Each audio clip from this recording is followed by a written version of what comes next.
He said we was going out, my family was leaving backstage, and all we seen was the red Corvette, and it was Prince. He tried to run my whole family over. I said, you serious? He said, yeah. Yeah, he did, and it was on after that. Michael Jackson and Prince were two of the biggest legends in music history. But beneath the massive fame, there was real, intense tension. Reported private recordings, backstage stories, and old interviews all point to a rivalry that was far deeper than fans ever knew. And when you hear what Michael actually said about Prince, it becomes crystal clear that this was not just normal artistic competition. It was deeply personal.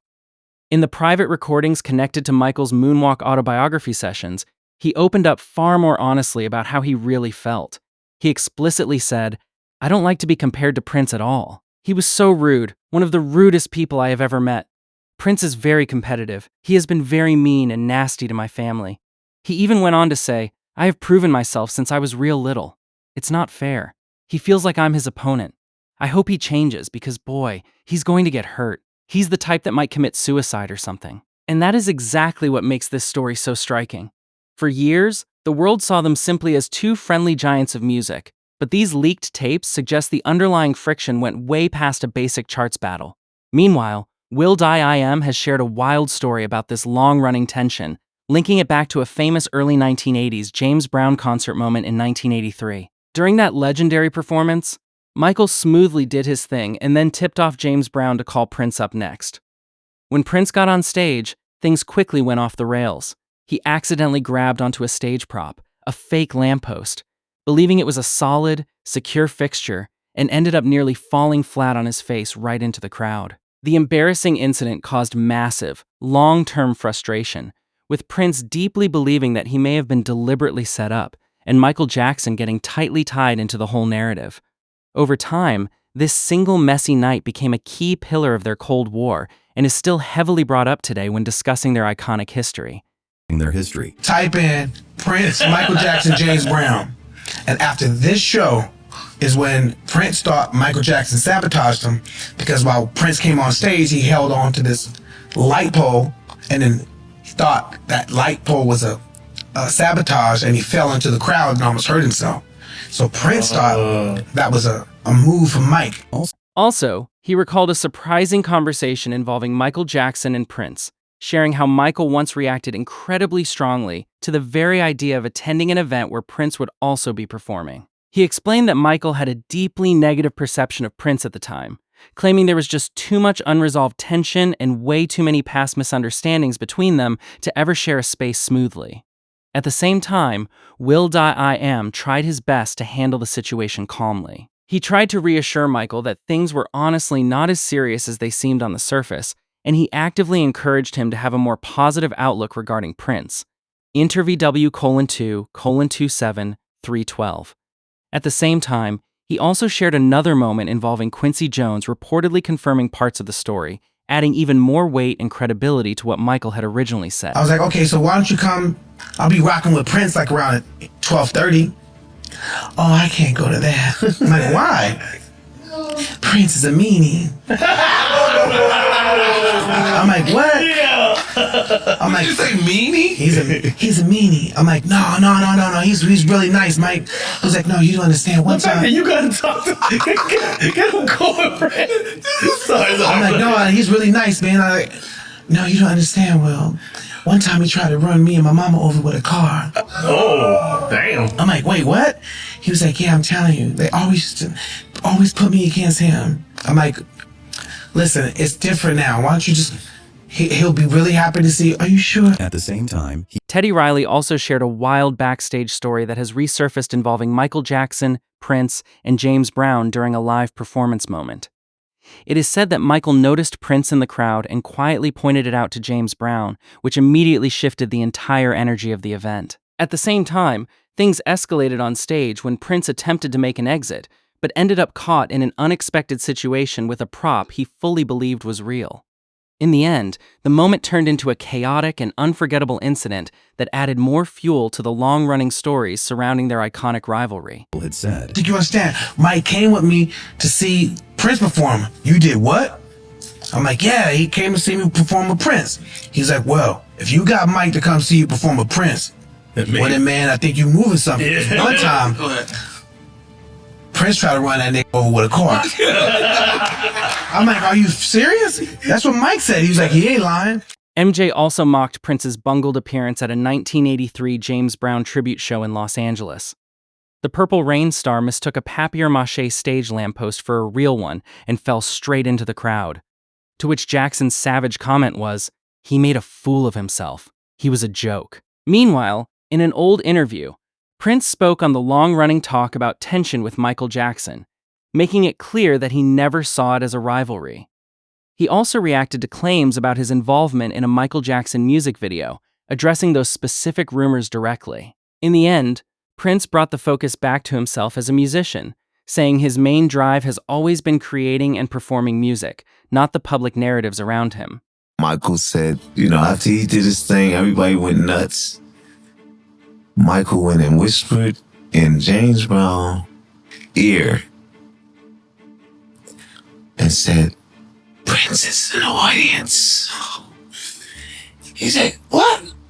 Prince is in the audience. Oh, I got somebody else out in the audience. He's a new audience. He said, Prince is in the audience. And Prince came up. So he said, just forget about it. I'm done. I'm gonna get that nigga Michael. I'm gonna get his ass. Hey, check this out. He went to go get off the stage, so he didn't know that the light post was a prop. So he pulled the light post. The post came down with him. And the bodyguard, kind of saved him, took him away. And Michael's in the back just laughing. Okay. You see what happened? MJ. Then, Wesley Snipes reflected on how he ended up being part of Michael Jackson's iconic Bad short film, addressing long-standing stories about how that legendary role actually came about. He spoke on rumors that different major names were considered during casting, including the famous talk of Prince being linked to the project at some point to play the rival character. At the same time, he shared his own version of events from that period, describing how things unfolded from his perspective as a young actor stepping onto that massive set. There was never any rivalry between you and Mr. Jackson? Not to me, no. Okay. So I love the story of you, there's all these Prince, that's the guy you used to be. Mm-hmm. There's the story of you turning down Bad. Well, that Wesley Snipes character, that would have been me. So weird now. You were made out to be this weird cat, and he was like Mr. Disney, and you're married. He's just married. You're like a married man. Well, play it. There again, hopefully the press will get to the point where we'll it'll be a law where you have to tell the truth. It won't be about speculation. I'm a musician. I live for that. I live for playing and creating songs. Meanwhile, Tavis Smiley shared a behind-the-scenes story about Quincy Jones trying to bring them together for a legendary music collaboration. He explained how both artists kept calling Quincy separately, each asking if the other had arrived, but neither wanted to be the first to show up. At the same time, their massive pride turned a simple meeting into a literal standoff before they finally came face to face. Quincy had invited Michael and Prince to his house one night to get together and talk about doing the iconic song Bad together. The phone rings and it's Michael on the line saying, "Quincy, is Prince there yet?" Q says, "No, Michael, he's not here yet." Michael hangs up. A few minutes later, the phone rings again and it's Prince asking, "Q, it's Prince. Is Michael there yet?" Q responds, "No, Michael ain't here yet." Prince hangs up. This literally went on for minutes. Michael was calling to see if Prince was there first, and Prince was calling to see if Michael was there first. Neither of them wanted to sit and wait on the other. Both of them were literally in their limousines, driving past each other in the neighborhood, but nobody wanted to be the first one waiting inside. Finally, Quincy told Michael, "Michael, stop this, man. Come to the house. Let's get this conversation started." So, Michael pulls up, and then just 2 seconds later, here comes Prince. But things got even more intense when they sat down. Prince pointed to the lyric sheet and asked, "Whose line right here is this? Whose line is this?" And the specific line he pointed to in the track was, "Your butt is mine." Prince asked again, "Whose line is this in the song?" Quincy and Michael looked at each other, and Q said, that's Michael's line." Prince just said, "Okay, thank you very much." He literally walked straight out of the house, and that was the absolute end of that collaboration. Then, in an old interview, Morris Day talked about the eternal comparison between Michael Jackson and Prince, two music legends who completely changed their generation in very different ways. Both became global stars, but people often compared their styles and careers. Prince and Michael Jackson were kind of neck and neck because while Michael had Thriller, Prince had Purple Rain, and he had a massive movie on top of that. The sales for Purple Rain were up there competing directly with Thriller. Morris Day recalled that Prince once told him about meeting with Michael at some point to talk things out. While he always thought it was an interesting comparison, Morris explained that they were on the same level as artists, but Michael was a straight entertainer, whereas Prince did it all. Prince was the entertainer, the writer, the producer, and everything else. To him, that just made Prince's worth distinct. Not to take anything away from Michael, who is easily one of the greatest to ever walk the planet.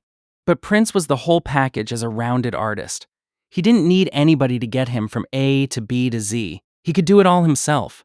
Michael needed Quincy Jones, and later on, he needed R., Kelly, producers, and songwriters. Prince, on the other hand, famously played like 100 different instruments. Your first big breaks was you were cast in the Bad video, Michael Jackson's Bad video. Michael Jackson, yes, sir. And I have heard that you got a role as a young actor unknown that was possibly they were considering Prince for in that Michael Jackson was considering Prince for in that role. I don't know if that's true, if that's just a rumor. Yeah, have you ever heard that? Me and Prince were auditioning together, and I blew Prince out of the water. Yeah. For that role in Bad. Prince actually, Michael had told Prince that he had the role, and then he met me. Is that true? This is a true story.